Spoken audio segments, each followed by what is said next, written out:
1952 সালে রক্ত দিয়েছি, 1954 সালে নির্বাচনে জয়লাভ করেও আমরা বইতে বসতে পারি নাই। 1958 সালে আইয়ুব খান মার্শাল ল জারি করে 10 বছর পর্যন্ত আমাদের গোলাম করে রেখেছে।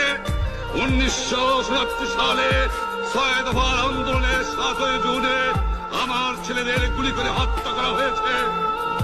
1969 আন্দোলনে আইয়ুব খানের পতন হওয়ার পরে যখন ইয়াহিয়া খান সাহেব সরকার নিলেন, তিনি বললেন দেশে শাসনতন্ত্র দেবেন, গণতন্ত্র দেবেন। আমরা মেনে নিলাম। আমরা পাকিস্তানের সংখ্যাগুরু আমরা বাঙালিরা যখনই ক্ষমতায় যাওয়ার চেষ্টা করেছি, যখনই এদেশের মালিক হওয়ার চেষ্টা করেছি, তখনই তারা আমাদের উপর ঝাঁপিয়ে পড়েছেন। তারা আমাদের ভাই। আমি বলেছি তাদের কাছে এই কথা যে আপনারা কেন আপনার ভাইয়ের বুকে গুলি মারবেন?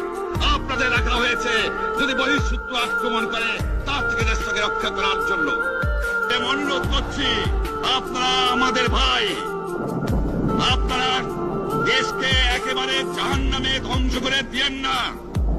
জীবনে আর কোনদিন আপনাদের মুখ দেখা দেখি হবে না। যদিও আমরা শান্তিপূর্ণভাবে আমাদের ফয়সালা করতে পারি, তাহলে অন্তপক্ষে ভাই ভাই হিসেবে